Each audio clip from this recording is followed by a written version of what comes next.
Assalamu alaikum wa rahmatullahi wa barakatuh. ‘Yan uwa barkamu da sake saduwa da ku a wannan sabon darasin namu na yadda za ka samu sama da 10 gig data a layin MTN, Airtel na mobile da dai sauransu. So da farko idan yau ne farkon ziyartar wannan channel tamu muna roƙon ka danna mana subscribe sannan ka danna alamar ƙarar sanarwa domin idan mun ɗaura sabon bidiyo a dinga sanar da ku akai-akai, kuma ku yi share na wannan bidiyon domin ‘yan uwa su amfana. So da farko muna son ka tsaya kalli wannan bidiyon da farkon sa har zuwa ƙarshen ta domin shi zai baka dama ka fahimci yadda abin yake step by step. So da farko ana buƙatar ka nemo Play Store app ɗinka, ma'ana Play Store wanda zaka downloading na application kala-kala a cikinsa kamar wannan. Yawa bayan Play Store ɗinka ya buɗe, abin da zaka yi shine ga guri na inda kuka ansa sitin sai ka rubuta wato TikTok Lite. Yawa ga yanan zai fito a screen TikTok Lite sai ka rubuta shi. Bayan ka rubuta, abin da zaka yi shine kawai kai clicking akai, zai baka option na wannan application din. So bayan ya baka wannan application din, abin da zaka yi shine ka danna wato install. Yawa application din baya da nauyi, zai bude nan take. So bayan ya bude ma kamar haka, abin da zaka yi shine ka danna wato clicking akai, ka danna ma'ana open. Bayan ka danna open shine sai ka jira application din ya bude ma fuska kamar haka. So bayan ya bude ma fuska kamar haka, ga gudun da kuka san ansa continue with Google, inda anan ne zaka yi register wannan application din na TikTok. So yadda zaka yi shine sai ka zabi inda aka sa continue with Google, sai ka danna gurin. Bayan ka danna gurin zai baka option idan kana da wato email address a sama, zai baka option wanda zaka yi clicking ka zabi da wanda kake amfani da shi. So da wannan ta tsakiyar muka bude wannan account din, so don haka da ita za mu yi amfani yanzu nan. Yauwa kada ku manta ku danna mana subscribe sannan ku danna mana alamar ƙarar sanarwa domin idan mun ɗaura sabon bidiyo a dinga sanar da ku akai-akai. So yauwa yanzu kamar da kuke gani account ɗinmu mun ɗaura shi akai. So abin da za ka yi shine idan ya nuno ma wannan option ɗin, abin da za ka yi, so ga guri na inda za ku ga ansa free 500 MB wanda shine wannan option ɗin na ɗaya wanda za ku ga aro ya danna, sai ka dawo ga guri na inda za ku ga ansa mi wato ma'ana profile ɗinka, sai kai clicking akai zai kawo ka wannan page ne.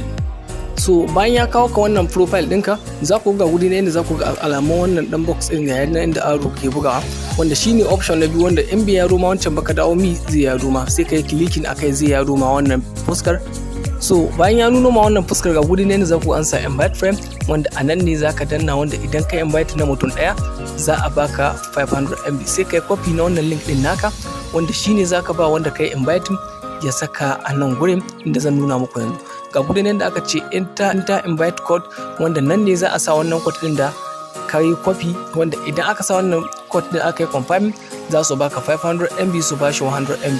Yanzu kai tsaye kamar da kuke gani zan nuna muku iya inviting din da na yi na mutane, wanda za ku ga na inviting na mutum biyu. Aka yi inviting ɗina aka ban 100 MB na fesuwa, aka ban 100 MB na hesuwa. Yanzu kai tsaye kamar da kuke gani na yi inviting na mutum biyu, an ban 500 MB, wanda idan ka yi inviting na mutum 20 za su baka 10 gig, wanda inviting na mutum 20 ba sa da waya, za ka iya idan kana da abokanai. So yanzu kamar da kuke gani zan fitar da wannan data kamar da kuke gani ta number da nake bukata. Yanzu kamar da kuke gani zan fitar da wannan data, na yi confirming na wannan data na fitar da ita. So abin da ya rage mu yanzu shine na danna ga guri na inda aka sa OK. Za ku ga wannan duk active din an ban min 100 MB ce a active. Yanzu kai tsaye abin da zan yi shine na fitar da wannan 100 MB. So yanzu kamar da kuke gani MB ta riga da ta shigo a wannan line nawa.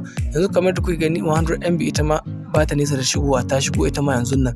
So yanzu kamar da kuke gani ga data nan ta shigo, wanda idan ka dage da inviting a rana za ka iya haɗa 10 gig, 4 gig, sama da haka za ka iya haɗawa a rana. So kada ku manta ku danna mana subscribe sannan ku danna mana alamar ƙarar sanarwa domin idan mun ɗaura sabon bidiyo a dinga sanar da ku akai-akai, kuma ku yi share wannan bidiyon domin yan uwa su amfana. So yanzu kamar da kuke gani kada ku manta wannan invite code ɗin da na gwada muku wannan naka, wanda shine za ka yi copy ka ba abokinka wanda kawa wato inviting ya saka wannan code ɗin, wanda da ya saka shi za su bashi 100 MB su baka 500 MB. Yanzu kamar da kuke gani balance ɗin mu sun ɓace 0 MB, wanda idan ka inviting na mutum ɗaya 500 MB, mutum biyu 1 gig, wanda idan ka inviting na mutum 20 za su baka 10 gig, wanda sama da haka ma za ka iya haɗawa ta wannan application na TikTok Lite. Kada ku manta ku danna mana subscribe sannan ku danna mana alamar ƙarar sanarwa domin idan mun ɗaura sabon bidiyo a dinga sanar da ku akai-akai, kuma ku yi share na wannan bidiyon